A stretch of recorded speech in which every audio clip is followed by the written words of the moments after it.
नमस्कार। Next 9 news देख रही हैं आप और मैं हूं आपके साथ प्रज्ञा सिंह। महाराष्ट्र की सियासत में बड़ा उलटफेर होता हुआ हम सभी ने देखा किस तरह से एनसीपी चीफ शरद पवार के भतीजे अजीत पवार ने उन्हें बगावत उनके खिलाफ करते हुए शिंदे सरकार से हाथ मिला लिया और अब अजीत पवार महाराष्ट्र के नए डिप्टी सीएम बन चुके हैं। यानी कि अब महाराष्ट्र के पास दो डिप्टी सीएम हैं।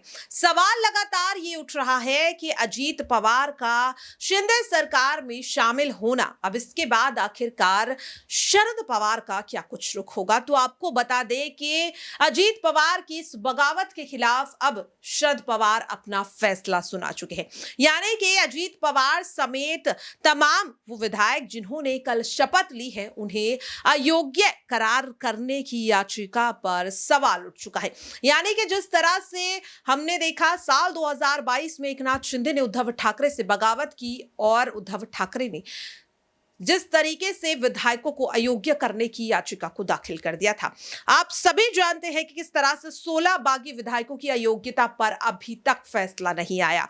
ऐसे में एनसीपी द्वारा ये जो फैसला लिया जा रहा है कि अजीत पवार समेत तमाम विधायकों को अयोग्य घोषित किया जाए, क्या ये चाल कामयाब होगी या फिर इससे पहले साल 2024 में जीत हासिल करने के बाद एनडीए एक बार फिर से सत्ता में वापसी करती हुई दिखाई देगी।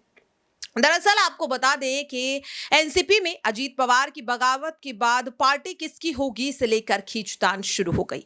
अजीत पवार और उनके 8 विधायकों के मंत्री बनने के करीब 10 घंटे बाद एनसीपी ने सभी बागियों को डिस्क्वालीफाई करने की विधानसभा के स्पीकर राहुल नरवेकर के पास याचिका दाखिल कर दी। इस बीच शरद पवार रैली करने के लिए सतारा रवाना हुए। चुनाव आयोग को भी पत्र लिखा गया। इसमें कहा गया कि पार्टी की कमान शरद पवार के पास है। शरद पवार ने 1999 में पार्टी की स्थापना की। अजीत की पार्टी पर दावे से जुड़ी कोई अपील कार्रवाई करने के पहले उनके पक्ष को भी सुने। इस बीच पार्टी ने जितेंद्र अल्हाड़ को विधानसभा में विपक्ष के नेता और मुख्य सचेतक नियुक्त किया। इससे पहले ये जिम्मेदारी अजीत पवार के पास थी। बता दें कि ये पार्टी के खिलाफ एनसीपी नेता जयंत पाटिल ने बताया कि हमने डिस्क्वालिफिकेशन की एक याचिका विधानसभा स्पीकर के पास दाखिल की है। इन 9 विधायकों में से किसी को नहीं बताया कि वे पार्टी छोड़ने वाले हैं। ये एनसीपी के खिलाफ है। हमने चुनाव आयोग को भी एक पत्र लिखा। हम इन 9 विधायकों के रवैये को बर्दाश्त नहीं करेंगे। हालांकि हमें यकीन है कि ये सभी विधायक एनसीपी लौट आएंगे। अगर वे आते हैं तो हम उन्हें स्वीकार कर लेंगे, लेकिन अगर वो नहीं आते तो उनके खिलाफ हम साफ तौर पर कार्रवाई करेंगे। अजीत पवार करेंगे एनसीपी पर दावा यह किया जा रहा है। दरअसल आपको बता दें कि पार्टी के 53 विधायक में से 40 विधायक अब सीधे सीधे अजीत पवार के पास हैं। दरअसल उप मुख्यमंत्री की शपथ लेने के बाद अजीत ने कहा कि उनके साथ पार्टी के 53 में से 40 विधायक हैं, यानी कि ये लड़ाई 1/3 है।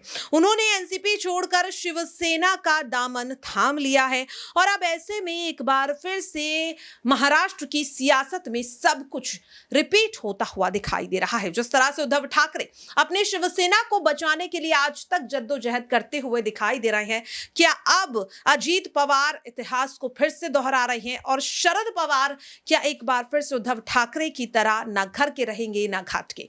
आपकी क्या राय है कमेंट बॉक्स में जरूर शेयर करें और बाकी ऐसी तमाम खबरों के लिए आप सभी देखते रहिए नेक्स्ट 9 न्यूज। नमस्कार।